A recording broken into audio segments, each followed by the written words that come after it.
Hello, this is Bentv Television News Roundup, a compilation of major stories in the weekend. I'm Tunde Alabi. Thank you for being part of the program today. Sir John Chilcot-led inquiry on the Iraqi war has presented his report Wednesday with a damning conclusion on the role of the UK in the war. The Chilcot report concluded that the UK chose to invade Iraq before all peaceful means were exhausted.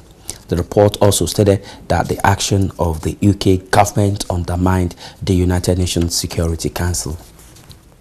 We have concluded that the UK chose to join the invasion of Iraq before the peaceful options for disarmament had been exhausted. Military action at that time was not a last resort. We have also concluded that the judgments about the severity of the threat posed by Iraq's weapons of mass destruction, WMD, were presented with a certainty that was not justified. Despite explicit warnings, the consequences of the invasion were underestimated. The planning and preparations for Iraq after Saddam Hussein were wholly inadequate. The government failed to achieve its stated objectives. The inquiry has not expressed a view on whether military action was legal. That could, of course, only be resolved by a properly constituted and internationally recognized court. We have, however, concluded that the circumstances in which it was decided that there was a legal basis for UK military action were far from satisfactory. In the House of Commons, on September the 24th, 2002, Mr. Blair presented Iraq's past, current and future capabilities as evidence of the severity of the potential threat from Iraq's WMD. He said that at some point in the future, that threat would become a reality. The judgments about Iraq's capabilities in that statement and in the dossier published the same day were presented with a certainty that was not justified. It is now clear that policy on Iraq was made on the basis of flawed intelligence and assessments. They were not challenged, and they should have been. The findings on Iraq's WMD capabilities set out in the report of the Iraq Survey Group in October 2004 were significant, but they did not support pre-invasion statements by the UK government, which had focused on Iraq's current capabilities, which Mr. Blair and Mr. Straw had described as vast stocks and an urgent and growing threat. In response to those findings, Mr. Blair told the House of Commons that although Iraq might not have had stockpiles of actually deployable weapons, Saddam Hussein retained the intent and the capability and was in breach of United Nations obligations. That was not, however, the explanation for military action he had given before the conflict. The UK military role in Iraq ended a very long way from success. We have sought to set out the government's actions on Iraq fully and impartially. The evidence is there for all to see. It is an account of an intervention which went badly wrong, with consequences to this day. The inquiry report is the committee's unanimous view. Military action in Iraq might have been necessary at some point, but in March 2003, there was no imminent threat from Saddam Hussein. Meanwhile, the embattled Labour leader Shomi Corbyn has welcomed the Chilcot inquiry report and said everyone involved in misleading the House of Commons at the time must be made to face the consequences of their actions in the Iraqi war. Mr. Corbyn claimed the UK government at the time failed to listen to the several protests against the UK invading Iraq. It's always a humbling experience to witness the resolve and resilience of those families and their unwavering commitment to seek truth and justice for those that they lost in Iraq. They have waited 7 years for Sir John Chilcot's report. It was right that the inquiry heard evidence from such a wide range of people and that the origins, conduct and aftermath of the war should have been examined in such detail. But the extraordinary length of time it has taken to see the light of day is, frankly, clearly a matter for regret.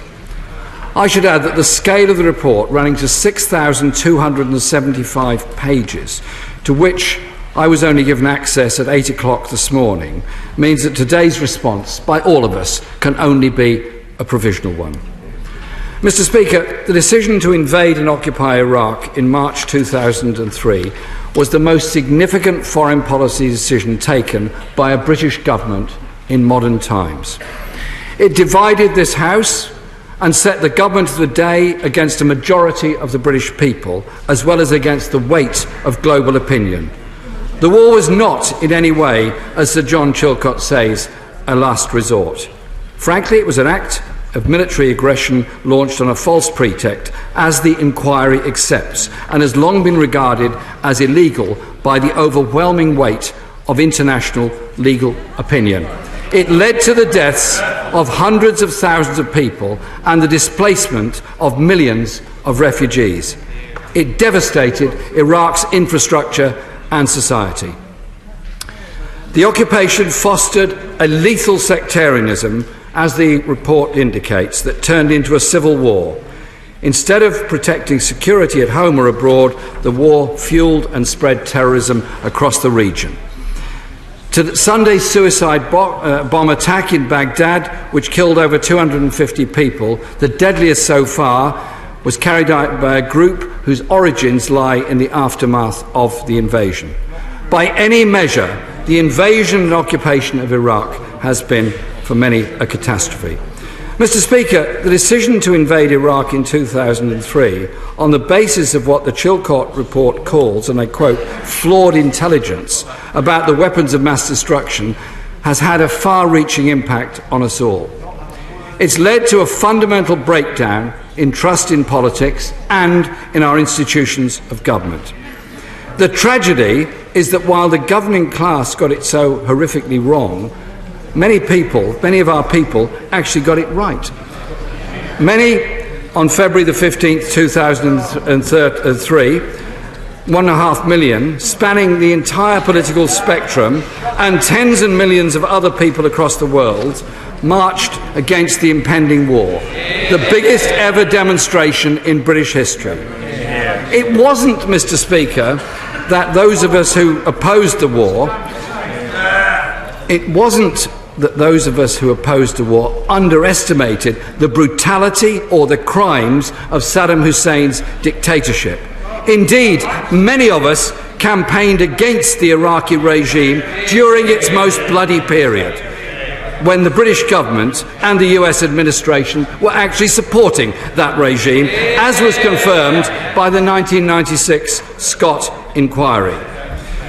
But we could see this state, broken by sanctions and war, posed no military threat, and the WMD evidence was flimsy and confected, that going to war without United Nations authorization was profoundly dangerous, that foreign invasion and occupation would be resisted by force, and they would set off a series of uncontrollable and destructive events. If only this House had been able to listen to the wisdom of many of our own people when it voted on the 18th of March against waiting for a UN authorization for a second resolution, the course of events might have been different. All but 16 of the members of the official opposition at that time supported the war, whilst many in my party voted against it, as did others in other opposition parties. There are members here today on all benches, including dozens of my Labour colleagues, who voted against the war. But none of us, Mr. Speaker, should take any satisfaction from this report. Instead, all of us, in addition to all those British service people and Iraqi civilians and combatants who lost their lives in the conflict, there are many members here who voted to stop the war, but have not lived to see themselves vindicated by this report. First and foremost, Mr. Speaker, it would do us well to remember Robin Cook, who stood over there 13 years ago and said, in a few hundred words, in advance of the tragedy to come, what has been confirmed by this report in more than 2 million words. The Chilcot report has rightly dug deep into the litany of failures of planning for the occupation, the calamitous decision to stand down the Iraqi army and to dissolve the entire Iraqi state as a process of de-Baathification. But the reality is, it was the original decision to follow the US president into this war in the most volatile region in the world and impose a colonial-style occupation that led to every other disaster. Also, the Prime Minister, David Cameron, has said there are lessons to be learned following the Chilcot report, and everyone who voted for the war in the House of Commons at the time must have their share of the responsibility. Mr. Speaker, of course, the decision to go to war came to a vote in this House, and members on all sides who voted for military action will have to take our fair share of the responsibility. We cannot turn the clock back. But we can ensure that lessons are learnt and acted on. Sending our brave troops onto the battlefield without the right equipment was unacceptable, and whatever else we learn from this conflict, we must all pledge this will never happen again. It would be wrong to conclude that we shouldn't stand with our American allies when our common security interests are threatened. We must never be afraid to speak frankly and honestly, as best friends always should, and where we commit our troops together, there must be a structure through which our views can be properly conveyed and differences worked through. But it remains the case that Britain and America share the same fundamental values, and Britain has no greater friend or ally in the world than America. Many of the failures in this report were not directly about the conduct of armed forces as they went into Iraq, but rather the failures of planning before a shot was fired. There's no question that Britain's armed forces remain the envy of the world, and the decisions we've taken to ensure they're properly resourced will ensure they stay that way. Finally, we should not conclude that intervention is always wrong. There are unquestionably times when it is right to intervene. We should not be naive to think that just because we have the best prepared plans in the real world, things can't go wrong. And equally, just because intervention is difficult, it doesn't mean that there are not times when it is right and necessary. Yes, Britain has and will continue to learn the lessons of this report. But as with our intervention against Daesh in Iraq and Syria today, Britain must not and will not shrink from its role on the world stage. The Prime Minister at the time, Tony Blair, has apologized to the families of soldiers who died during the war and insisted his government did not lie to the Parliament over the Iraqi war. Declassified memo, Prime Minister Blair told his American counterpart that he would be with him whatever, 8 months before the invasion. In a response lasting 2 hours Wednesday, Mr. Blair insisted there was no rush to war. Back then, barely more than a year from 9/11, in late 2002 and early 2003, you're seeing the intelligence mount up on WMD. You're doing so in a changed context of mass casualties caused by a new and virulent form of terrorism. The former Prime Minister apologised to the families of British servicemen and women who had lost their lives and for the hundreds of thousands of Iraqis killed during the war and its aftermath. But he refused to say he had made the wrong decision. What changed was not anything in Iraq, it was 9/11 and Afghanistan, and that what's led to the American push for an invasion of Iraq. But actually, the report argues, containment, the sanctions that were in place to stop Saddam getting weapons of mass destruction, were not perfect, but they were working and they could have been given more time. Outside, relatives of soldiers killed in Iraq listened to the evidence. The healing that I thought I started to find, that peace I started to find after 11 and a half years, I've gone back to that moment when I first heard those words, that Bob O'Connor's missing in action, presumed dead. And the suffering continues in Iraq. Several 100,000 have been killed in sectarian violence since the US-led invasion. One of the deadliest attacks came just this week when suicide bombers killed 250 people in Baghdad. The Chilcot inquiry may mark the closing of a dark chapter in British politics.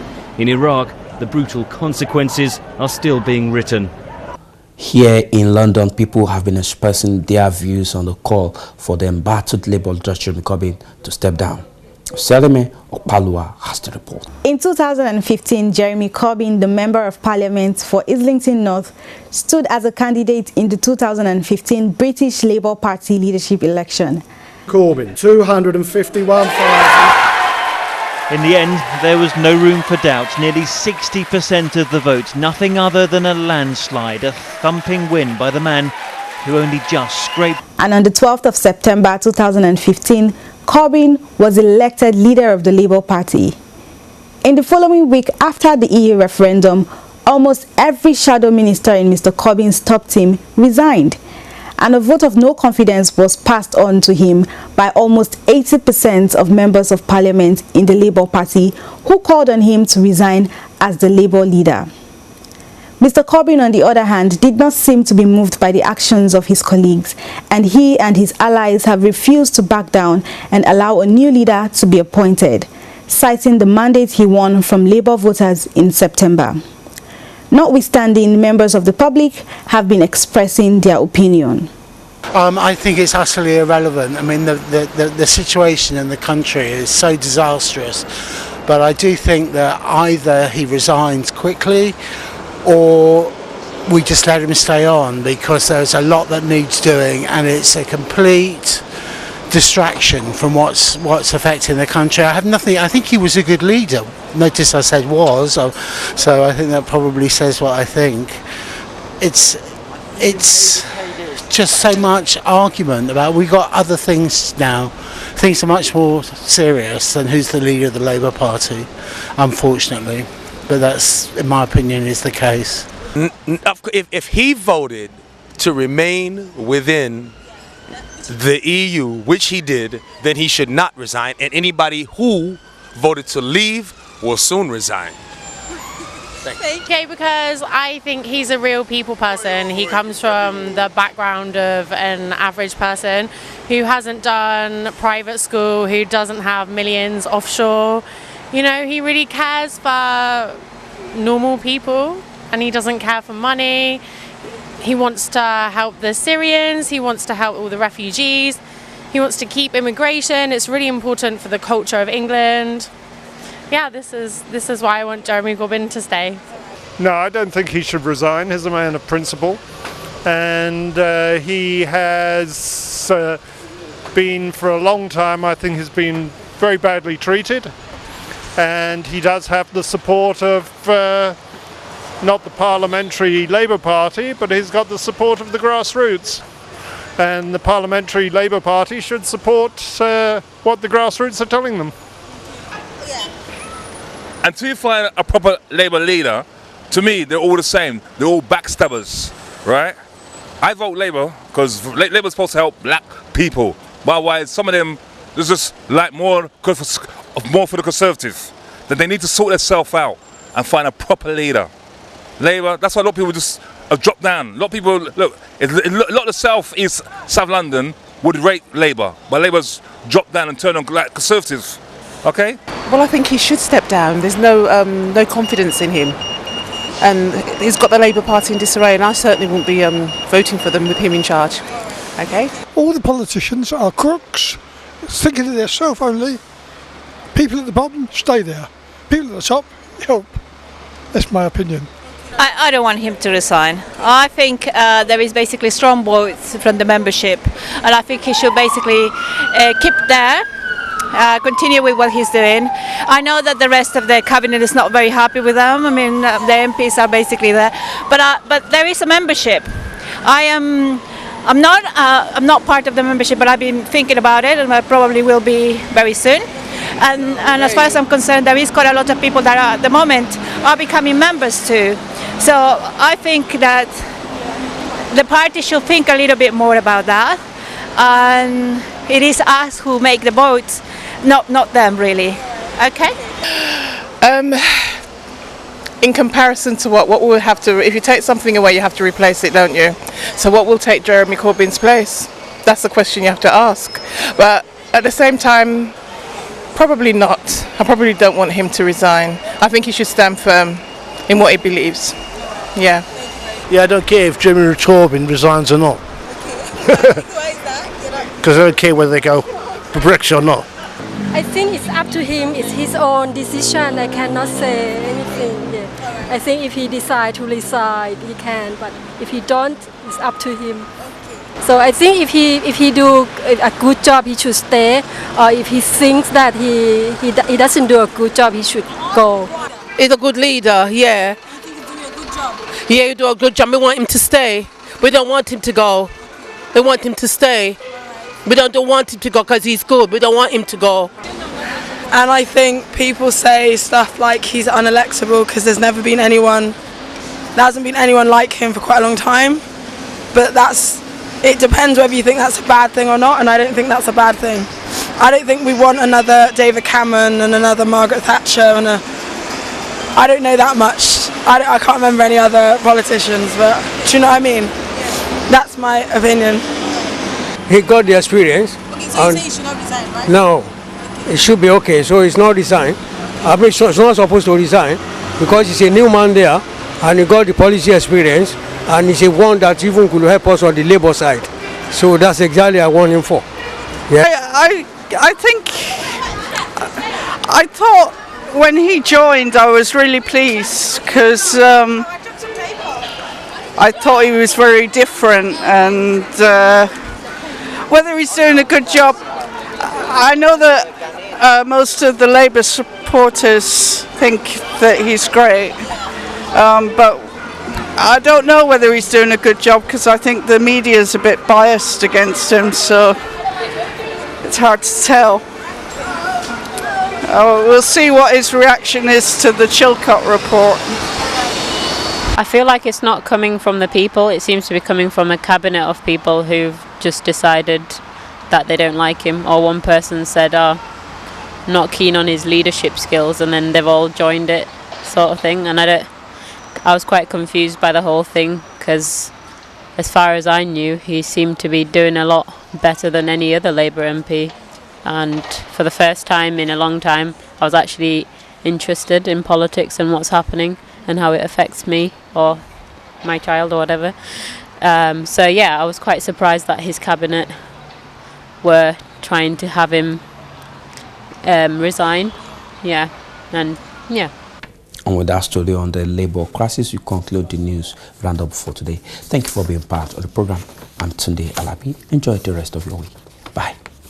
Our continued efforts to reach the African and other ethnic communities in the United Kingdom with greater impacts and create the platform to hear your silent and unheard views in this hugely growing community in the United Kingdom. Our channel, Bentv, presents to you another live current affairs television program. Our focus on the program is to review and discuss issues around the diaspora community in the UK. The program offers you that unrestricted voice on issues affecting you in the UK. Join us live every Monday at 10 a.m. to 12 noon. Another business segment of Dialogue in Diaspora, 2 to 3 p.m. every Monday. But guess what? You know you can be part of the program. Just send us an email at bentelevisionuk@gmail.com. Dialogue in Diaspora, your voice, your opinion on our TV.